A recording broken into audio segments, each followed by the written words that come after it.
안녕하세요.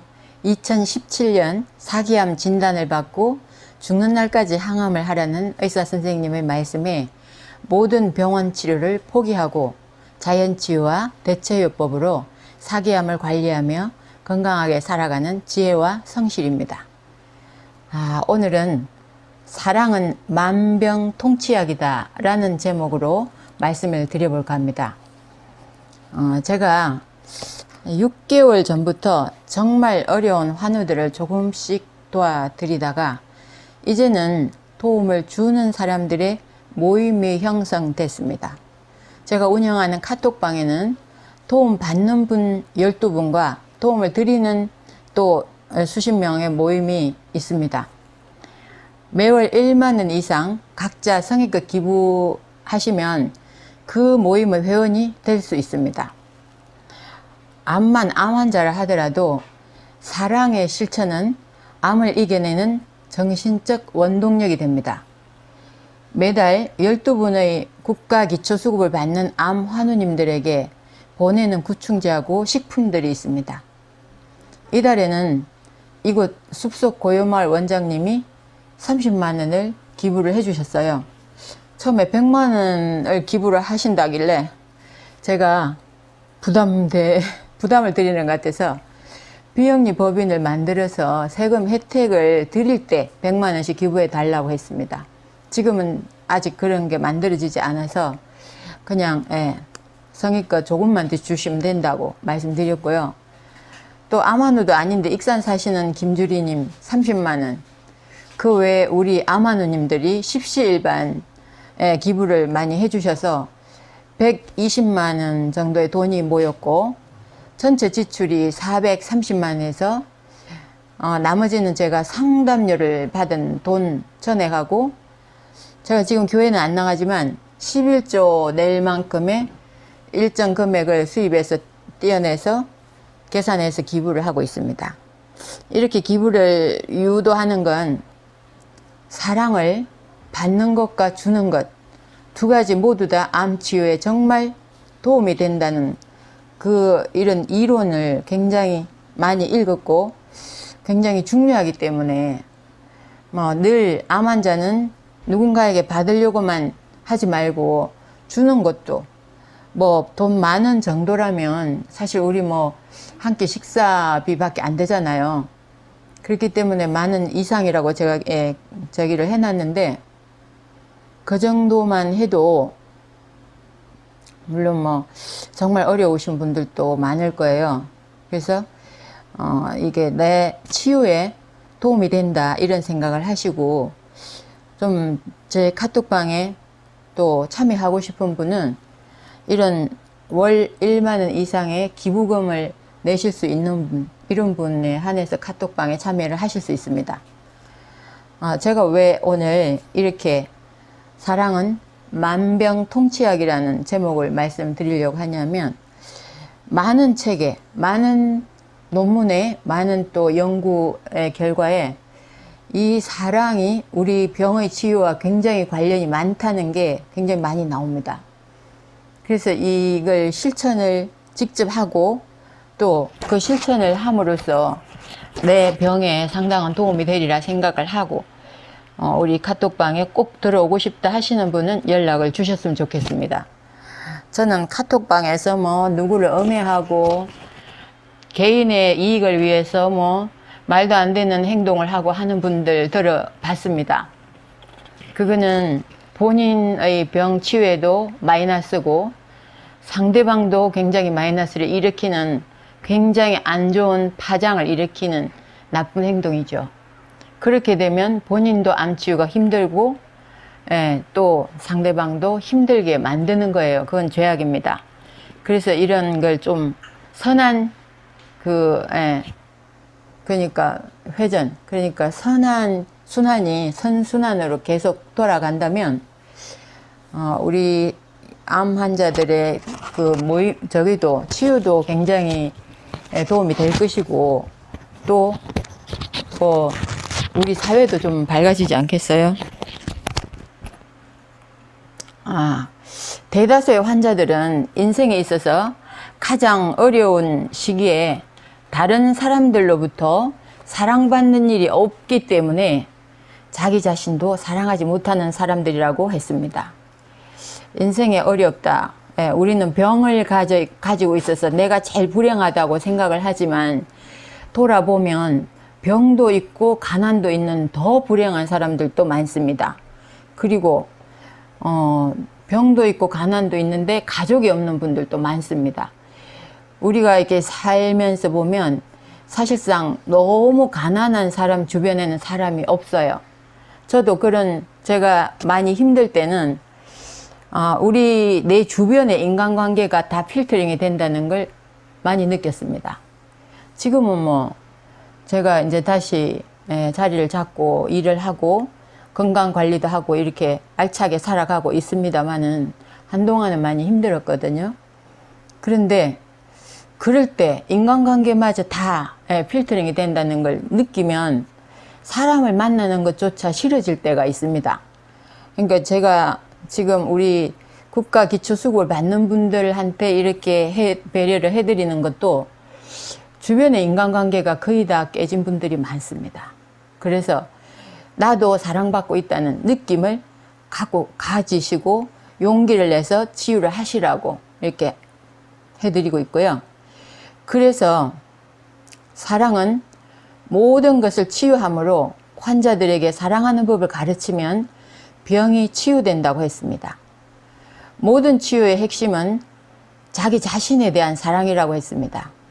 그러므로 사랑의 첫 번째 대상은 자기 자신이어야 되며 자기를 사랑할 줄 알아야 다른 사람을 사랑할 수 있다고 합니다. 암 환자 역시 자기를 사랑해야 살려는 의지도 나오고 또 질병과 싸울 의욕도 생기는 것이고 자기를 사랑할 때 면역계의 활동이 강화되어 병이 치유의 방향으로 나가는 것이라고 했습니다. 사랑은 의사라는 책이 있습니다. 이 책에 여명이 1년밖에 남지 않은 35세의 말기 난소암 환자가 소개되어 있습니다. 이 환자는 의사로부터 앞으로 1년 이내에 죽는다는 판정을 받았습니다. 환자는 죽을 때까지 좋은 일이나 하고 죽자 그렇게 결심을 했대요. 고아원과 양로원을 다니면서 정말로 조건 없는 사랑을 베풀었다고 합니다. 그런데 1년이 지나도 죽지 않고 2년이 지나도 죽지 않아서 이상하게 생각해서 병원에 가서 진단을 받은 결과 암이 완전히 사라졌다는 판정을 받았습니다. 그래서 이 책을 쓴 버니 시겔이라는 사람은 조건 없는 사랑은 암세포를 죽이는 자연살해세포의 기능을 높이고 면역세포의 강력한 자극제가 되는 혈중 면역 글로불린을 증가시킨다고 했습니다. 또한 건전한 마음, 건전한 신체라는 책이 있는데요. 이 책에는 건강을 유지하는 모범적인 53명을 인터뷰한 내용이 있습니다. 그 건강을 유지하기 위해서 뭐가 필요하냐, 당신이 가장 필요한 게 뭐냐, 이렇게 이제 다 인터뷰를 해봤는데, 물질적인 여유와 건강한 식사, 그러니까 우리 늘 하잖아요. 이게 물질적인 여유가 없으면 굉장히 정서적으로 피폐하고 이 스트레스를 많이 받기 때문에 아무래도 좀 건강한 그 정신이 안 들어가겠죠. 그다음에 건강한 식사, 또 운동 습관, 이걸로 건강을 보장할 수 있다고 생각했는데 그렇지 않더라는 거예요.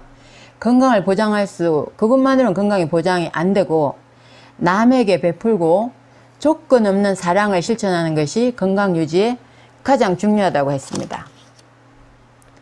조건 없는 사랑은 치료 효과가 있다는 연구 보고가 많습니다. 샌프란시스코 마운트 시온 병원의 포웰과 도선이라는 사람은 초조심과, 우리 암환우들도 상당히 초조심을 많이 갖고 있죠. 그걸 다시 말해서 공포심, 죽음에 대한 공포 이런 걸 많이 갖고 있거든요. 공포심과 적개심으로 누구를 미워하고 과거에 나를 힘들게 했던 사람을 미워하는 적개심으로 가득 차 있는 환자를 타인에 대한 배려와 사랑의 기분으로 전환을 시켜봤더니 심장 경색의 재발률이 적어진다고 했습니다. 마찬가지로 암도 마찬가지겠죠. 뇌내혁명이라는 책이 있죠. 이 책을 쓴 일본의 내과 의사 시게오라는 사람은 사랑의 주파수는 신의 주파수와 동일하기 때문에 사랑의 마음을 내면 신의 마음과 공명할 수 있으며, 따라서 이를 사랑하든 남을 사랑하든 사랑은 나쁜 마음을 소멸할 뿐 아니라 혈액 속의 독소도 제거시켜 병을 낫게 한다고 했습니다. 또 건강한 즐거움이라는 책이 있습니다. 이 책을 쓴 외과의사 데이비드 소벨이라는 사람은 즐거움을 추구하고 남을 사랑할 줄 아는 사람은 결코 병에 걸리지 않더라고 했습니다. 그러니까 즐겁게 살아라, 그리고 남을 사랑해라, 이건 병에 걸리지 않는 비결인 것 같습니다. 미국 아리조나 대학의 게리 슈발츠 교수의 연구에 따르면 어린 시절에 부모로부터 사랑을 많이 받으면 성인이 되었을 때 병에 잘 걸리지 않는다고 했습니다. 요즘 제가 EFT를 이제 공부를 좀 하려고 책을 사놨는데 아직 공부를 본격 못했습니다만은, 여기에도 어릴 때의 과거에 안 좋았던 기억 이런 걸 다 적게 하고 거기에 하나씩 제거하는 그런 훈련을 하는 게 있는데, 제가 그거를 보면서 이게 어릴 때 나도 모르는 사이에 내 뇌 속에 이미 입력되어 있는 이런 안 좋은 기억들이 병을 일으킬 수 있다는 걸 제가 이 책을 보면서, 그 책의 내용을 일부 보면서 느꼈습니다. 또한 슈발츠 교수의 다른 연구에 따르면 대학 시절에 자신의 부모를 사랑하고 존경했던 사람들은 나중에 나이가 들어 중년이 되었을 때 병에 걸릴 확률이 25%인데 비하여, 25%, 100%는 아니지만 25% 정도 낮다는 거죠. 자신의 부모를 사랑하지 않았던 사람들은, 부모와의 관계가 좋지 않은 사람들 많죠. 병에 걸릴 확률이 85%나 된다고 했습니다. 그러니까 부모와 자식 간의 그 관계 설정 이런 것도 서로 노력해야 되지 않을까. 부모도 노력을 해야 되고 자식도 노력을 해야 된다고 생각을 합니다.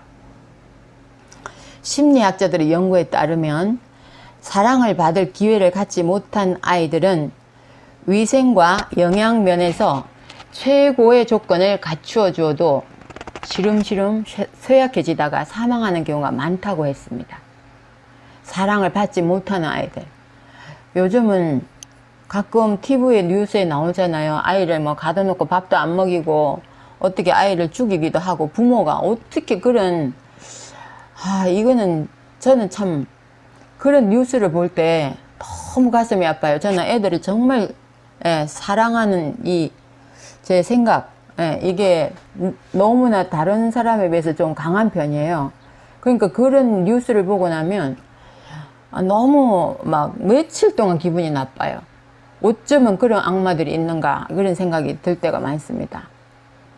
고아원에서 자란 아이들 중에는 아무리 좋은 음식을 먹여도 키가 크지 않는 아이들이 있는데, 이때 사랑으로 보살펴주면 키의 성장이 정상으로 회복된다고 했습니다.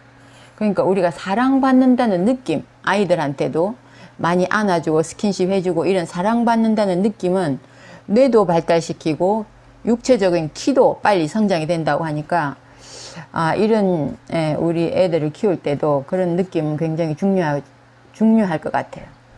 하버드 대학의 심리학자인 데이빗 맥클랜드와 캐롤 쿠슈니트의 연구에 따르면 사랑을 주제로 한 영화를 보기만 해도 감기나 다른 감염병에 대항하여 이겨내는 역할을 하는 침 속의 면역 글로불린 A가 올라간다고 했습니다.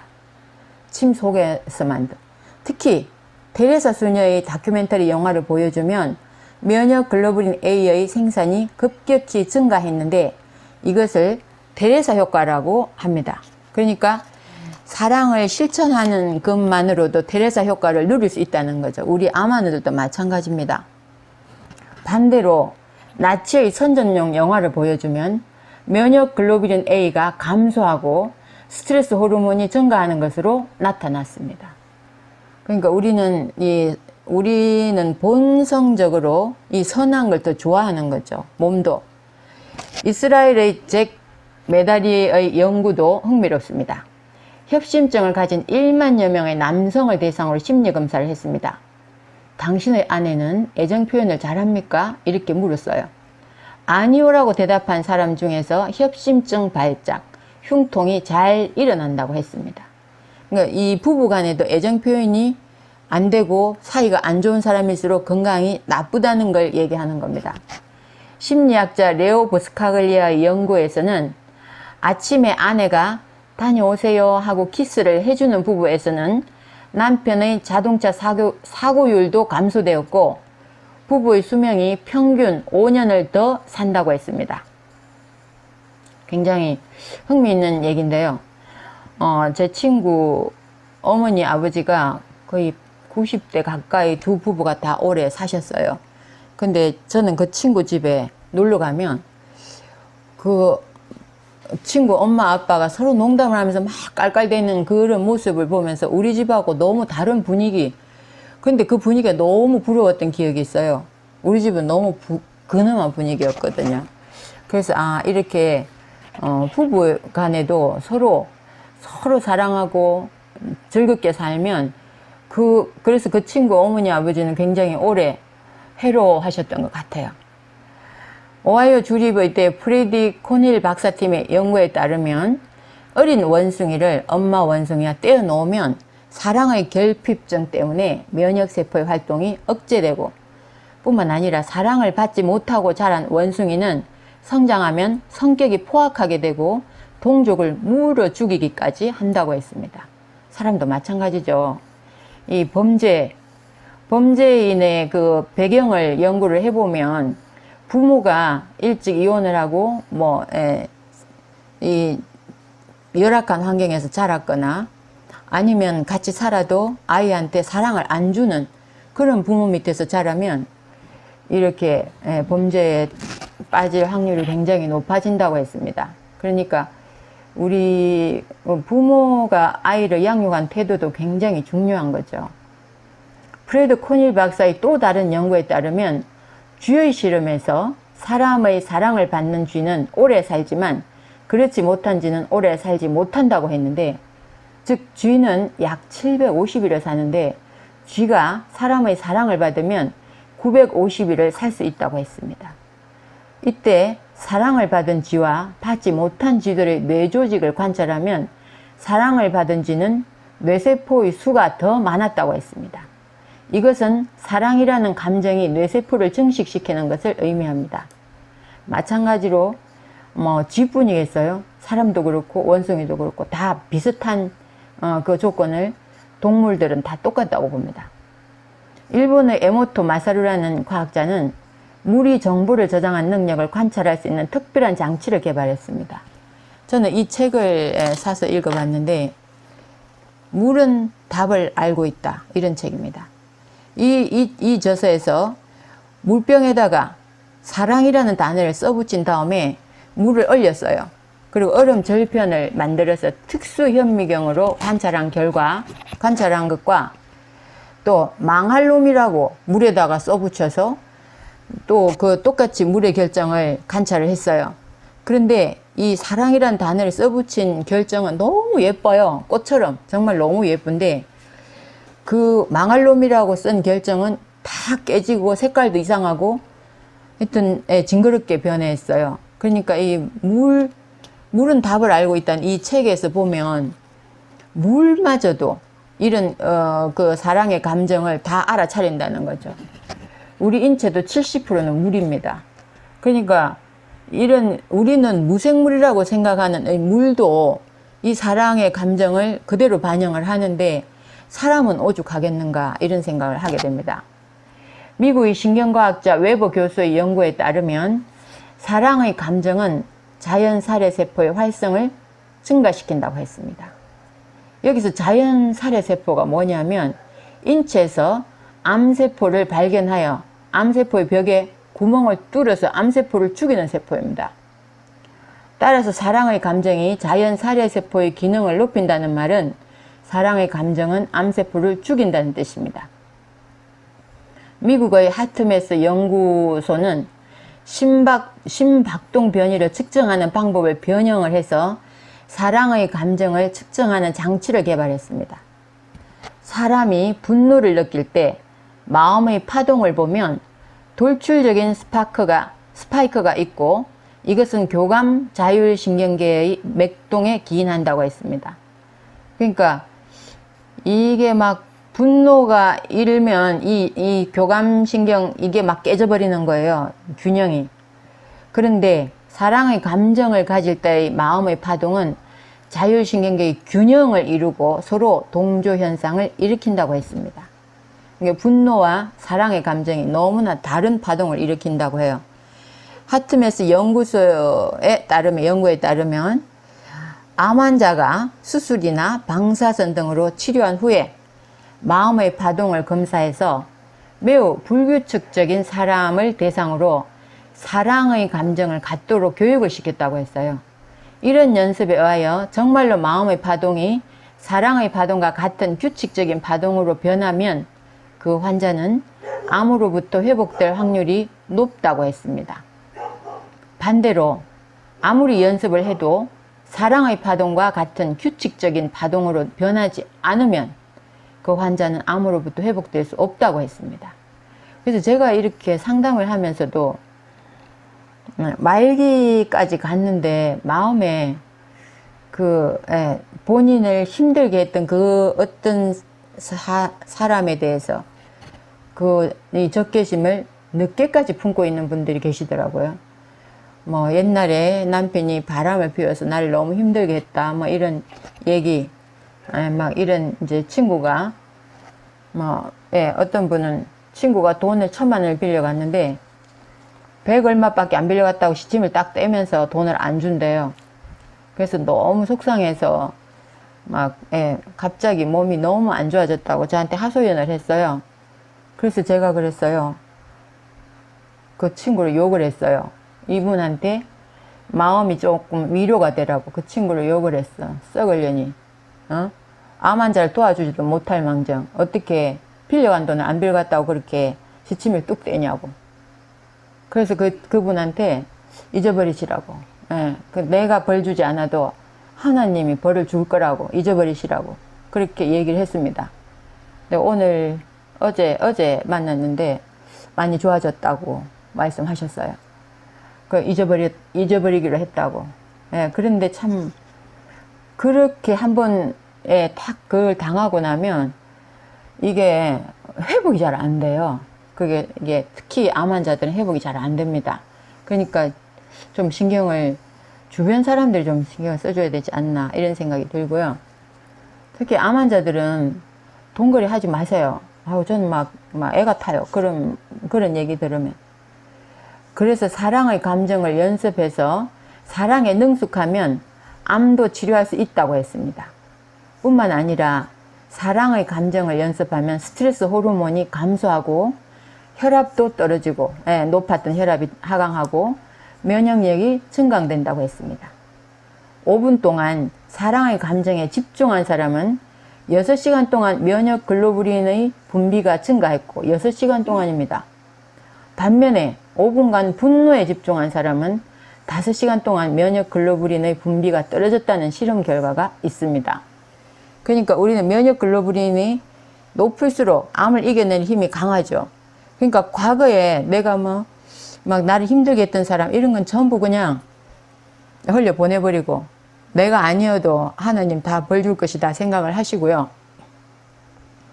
그 사람의 생각은 괜히 기분이 좋은 그런 사람 있죠. 정말 좋은 분들, 나 인생에 굉장히 지침이 되어줬던 분들. 저는 애들을 사랑해서 그런지 우리 애들 생각하면 또 기분이 좋아요. 가끔 우리 아들한테 간단히 얘기도 안 하고 한 번씩 가요. 그러면 아들이 엄청 반가워하죠. 엄마 왔다고. 막 끌어안고 그냥 엄마 얘기도 안 했는데 어떻게 왔어 하면서 너무 행복해요. 그러면 그때 저도 굉장히 행복감을 느끼거든요. 그러니까 이렇게 내가 행복감을 느낄 수 있는 사람과 만나고 내가 막 기분 나쁜 느낌을 받는 사람은 만나지 않는 게 좋겠습니다. 또한 초등학생들에게 사랑의 감정을 연습시키면 성적이 향상되었고 회사원은 자금 능률이 향상된다고 합니다. 그걸 사랑의 감정을 이게 해보니까. 그래서 우리 암하는 여러분, 먼저 우리 자신을 사랑하고 가족과 이웃을 사랑하는 마음을 가져야 되겠습니다. 내 자신을 사랑하고 내 가족도 이렇게 암한우들끼리 또 이렇게 막 어울려서 즐거운 시간을 갖고 하는 것도 굉장히 치유에 도움이 되고요. 어떤 분은 암에 걸려서 그냥 가족하고도 소통을 안 하고 혼자 그냥 막 아무도 만나기 싫다고 하면서 혼자만 그렇게 있다고. 어떤 가족은 엄청 애를 태우면서 우리 동생한테 전화 좀 해달라. 그래서 제가 전화를 하니까 전화도 안 받더라고요. 그래서 외부와 단절하는 그런 분들도 계세요. 그런데 그건 좀 치유에는 별로 효과가 좋지 않지 않겠는가 이런 생각을 하고요. 또 제가 암 한후 가족들에게도 꼭 부탁을 드리고 싶어요. 암 환자를 빨리 낫게 하려면 암 환자가 사랑받고 있다는 느낌을 갖도록 늘 배려해 주시면 좋겠습니다. 암 환자는 늘 눈치를 보게 돼요. 나 때문에 돈이 많이 들어가는데 어떡하지? 또 내가 이렇게 아픈데 그런 이제 지금 이게 암이라는 게 뭐 장기병이잖아요. 만성질환입니다. 암을 급히 나으려고 하는 것보다 길게 보고 천천히 가는 게 오히려 더 안전하다고 저는 생각을 합니다. 그래서 저는 뭐 아무것도 안 하고 이렇게 지금 뭐 그냥 암 치유하면서 계속 살아가고 있는 거예요. 근데 뭐 어디 나가면 저한테 뭐 암 환자 뭐 어디 아픈 사람 취급 안 하거든요. 겉으로 봤을 때. 그럼 그냥 정상인으로 사는 거죠. 근데 저도 지금 제가 이렇게 정상인처럼 건강하게 그나마 그래도 좀 이 정도 유지하고 살 수 있는 건 제 남편과 자식들이 너무 저를 많이 생각을 하고 어떻게 쓰든 본인이 번 돈이라도 엄마 치료비에 쓰라고 막 이렇게 주겠다고 하고, 그건 저는 받지는 않았지만 그걸 주겠다고 막 하고 하는 그런 그 말들만 들어도 굉장히 감사하고 이렇게 사랑받고 있구나 하는 느낌을 갖고, 내가 가족이 나를 이렇게 생각을 하는데 내가 건강해져야 되겠구나, 반드시 이겨내야 되겠구나, 이런 의지를 다지게 되거든요. 그러니까 가족 여러분들도 암 환자들한테 꼭 그런 배려를 좀 하셔갖고 좀 치유에 좀 이렇게 속도가 나게, 나쁜 방향으로 가지 않고 좋은 방향으로 갈 수 있게 배려를 해주셨으면 좋겠습니다. 감사합니다.